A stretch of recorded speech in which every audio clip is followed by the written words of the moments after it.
Diasco Foot, miroir du football de la diaspora congolaise.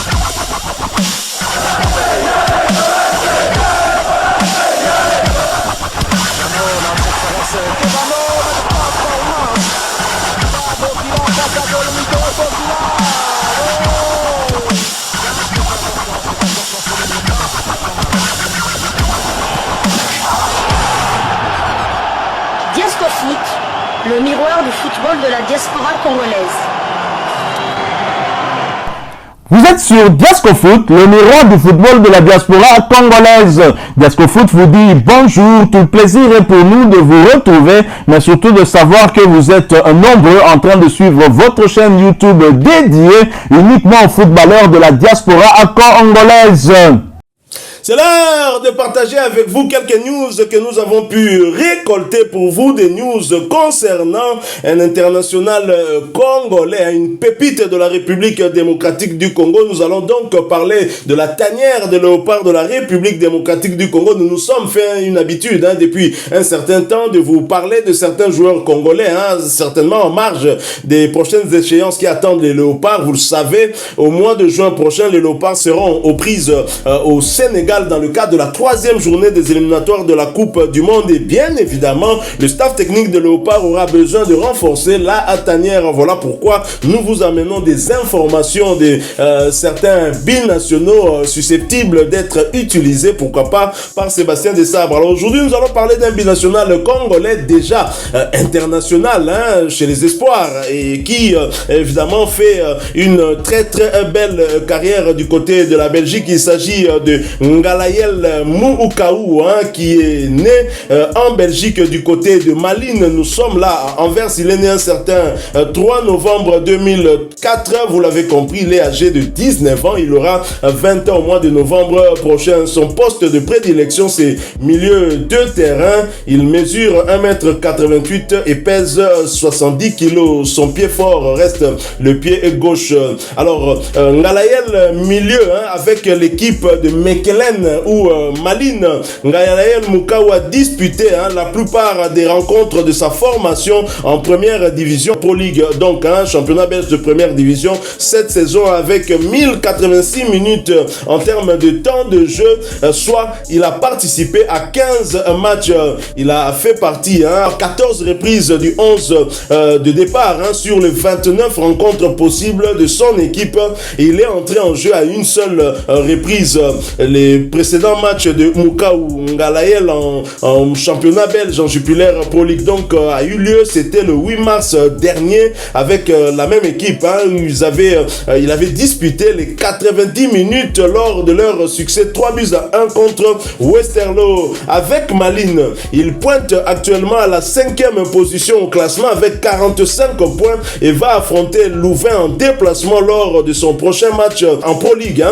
Ce match est prévu pour le dimanche 17 mars prochain. Pour rappel, c'est le 8 janvier 2023 dernier face à Zulte Waregem que Moukaou a disputé son tout premier match de championnat, alors âgé seulement de 18 ans. Et en tout, en première division, le joueur de 19 ans a disputé 24 matchs dans la compétition pour 0 but inscrit et aucun assist délivré. La saison précédente, Moukaou avait disputé 9 matchs en première division, toujours avec le même club, le club de Malines, puisqu'il s'agit de son club formateur, mais pour seulement 96 minutes en termes de temps de jeu. Alors, vous l'avez certainement compris, c'est un joueur qui est en train de progresser. Si l'on se réfère à ses statistiques de la saison dernière, il n'avait participé qu'à 9 matchs, et tous ces 9 matchs, il les avait débutés sur le banc. Il a fait son entrée en jeu, mais son temps de jeu correspond à un temps de jeu d'un seul match, 96 minutes si on prend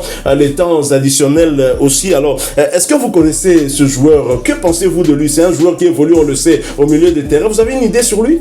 Tout à fait, je l'ai découvert il n'y a pas si longtemps, c'était en septembre dernier avec les U20 de la République démocratique du Congo. C'était lors d'un stage préparatoire en septembre, c'était face à Rotterdam, au Spartak Rotterdam. Les Léopards avaient perdu 2-1. C'est à ce moment-là que j'avais découvert. J'avais été jouer à Malines, mais Mais à partir de janvier, c'est là vraiment qu'il s'est vraiment installé dans l'équipe de Malines et il n'a plus jamais quitté l'équipe. Et c'est une personne, on commence à parler de lui en bien en Belgique, et il y a même des grands clubs belges et certains d'autres pays internationaux qui commencent à le suivre. C'est vraiment un jeune qui commence à faire parler de lui. Il est installé et il est international congolais chez les espoirs, chez les jeunes certes, mais il est international congolais. Donc pour moi, dommage ce stage qui a été annulé. On aurait peut-être pu le voir, mais en Belgique, il n'y a pas que Sadiki, il y a aussi un autre jeune qui brille, et vous allez dire son club est 5e au classement, donc c'est une pépite comme on le dit. Pour moi, je l'ai vu il n'y a pas longtemps, il me fait un peu penser à Gianni Laimbula. C'est vrai, comparaison n'est pas raison, mais il a même pied gauche, même vitesse, même technique. Seul bémol, peut-être je peux le dire maintenant, c'est que par rapport à son apport offensif. Il n'a pas encore de passe décisive ni de but. C'est le seul bémol que je peux lui reprocher, mais il est encore très jeune. Il a encore une marge de progression. Quand on voit sa progression par rapport à l'année passée. Donc c'est un jeune vraiment à suivre, et c'est un jeune qui nous fera du bien en équipe nationale. Et il est vraiment jeune, il n'a même pas encore 20 ans. Ça dit que c'est vraiment l'avenir de la RDC. Donc dans les 10 prochaines années, on pourra toujours compter sur eux. Et c'est une très bonne nouvelle pour les Léopards, parce que c'est vrai qu'il y a beaucoup de cadres qui atteignent la trentaine, ou qui sont en tout cas proches de la trentaine. Le joueur s'était d'ailleurs exprimé, vous avez parlé du stage des Léopards au mois de septembre 2023, il s'était exprimé au micro d'un de nos confrères. Il s'était exprimé au micro de nos confrères de Léopard Foot, suivons-le et puis on se retrouve tout de suite après. Diasco Foot, le miroir du football de la diaspora congolaise. Quelles sont tes impressions après ce match face au Sparta Rotterdam? Le Sparta, c'était une bonne équipe, comme on avait prévu. Le coach l'avait déjà dit avant le match. Mais on a commencé le match très bien. Les premières 20 minutes, je pense qu'on a dominé le match. On a eu quelques occasions. Et puis les deuxièmes 20 minutes, ils ont mis doublé, ils ont marqué. Mais on ne s'est pas laissé la tête, on a continué à se battre. Deuxième mi-temps, on a aussi bien commencé. On a marqué, malheureusement ils ont encore marqué. Et puis le score c'est 3-2, mais on a bien joué, c'était un bon match. L'équipe, je suis content de l'équipe, il y a une bonne ambiance et si on peut continuer comme ça sera très bien. C'est un nouveau groupe, la plupart vous connaissiez à peine. Et là vous avez fait quand même une performance solide, en tout cas selon moi. Toi, avant le match, comment est-ce que tu appréhendais ce match justement, du fait que vous ne vous connaissiez pas et que vous deviez jouer contre une équipe qui se connaît elle? On s'est dit, on commence le match tranquillement. On se parle, et si on se parle, ça va facile. Comme j'ai dit, il y avait une bonne ambiance, donc ça s'est transversé sur le terrain et ça se voyait. Donc c'est bon. Et quel effet ça t'a fait, toi, de porter encore une fois, en tout cas de porter ce maillot de l'équipe de Léopard et de pouvoir la représenter ici face au Sparta? Ouais, c'est une fierté pour moi, pour ma famille. Ouais, c'est une fierté. Ça fait du bien de porter ces couleurs et je souhaiterais encore le porter au futur. Quelles étaient, s'il y en avait, les consignes du coach avant le match et puis même à la mi-temps du coup quand il y avait déjà le Sparta qui menait au score? Il a dit on ne doit pas se laisser la tête, on doit continuer à se battre, à mettre la pression haute et essayer de prendre la balle et de marquer là-bas et être agressif au duel et de ne pas permettre à la Sparta de construire et tout. Et je pense qu'on a bien fait. Ouais, le groupe, c'est un bon groupe. On a bien joué. On se connaît déjà, on dirait qu'on se connaît déjà il y a des années. Donc c'est pour ça que je suis content. Merci beaucoup.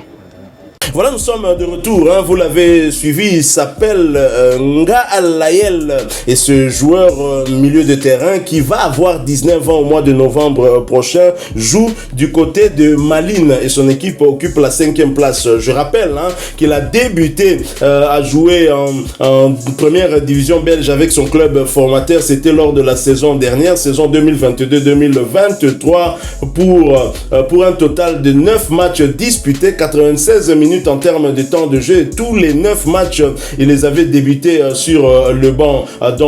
Et pour cette saison, une très très grande évolution. Il a joué en première division belge avec son club formateur. C'était lors de la saison dernière, saison 2022-2023, pour un total de 9 matchs disputés, 96 minutes en termes de temps de jeu. Tous les 9 matchs, il les avait débutés sur le banc.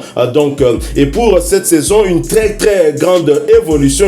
Il en est déjà à 15 matchs joués pour 1086 minutes en termes de temps de jeu, 14 matchs où il était titulaire et un seul match où il est entré en jeu. Donc au total, depuis qu'il a débuté sa carrière professionnelle, il a disputé 24 matchs pour 14 titularisations et 10 matchs il a débuté sur le banc. En tout cas, Mukaou, d'ailleurs, qui est international congolais, on l'a dit, lors de leur dernier match, j'en ai parlé ici, il était titulaire, c'était lors de leur victoire face à Westerlo, victoire 3-1. Mukaou Ngalael avait reçu la visite de Trésor Milenga, qui est un membre du staff technique Léopard U20 et U23. Et pour sa première saison en Pro League, bien évidemment, le jeune milieu social de 19 ans a disputé un total de 24 matchs avec son équipe de Malines, privé du stage suite au silence de la Fédération congolaise de football association. Vous l'avez rappelé ici, malgré la sollicitation du Maroc pour les espoirs congolais. On se rappelle que les Malgaches avaient également sollicité les Léopards A et la même fédération avait décliné aussi l'offre. On devait en tout cas participer à ce stage-là pour 2 matchs amicaux. Le staff technique de U23, face à cette réalité, continue de maintenir le contact avec les jeunes joueurs qui représentent l'avenir du pays. C'est la raison pour laquelle ce membre du staff technique Trésor Milenga a rendu visite à ce jeune Ngalael Mukaou lors de leur dernier match qui a eu lieu le 8 mars dernier. Je rappelle que leur prochain match sera pour le dimanche prochain, 17 mars. Bien évidemment, on espère le suivre aussi. On espère évidemment qu'il sera également titulaire.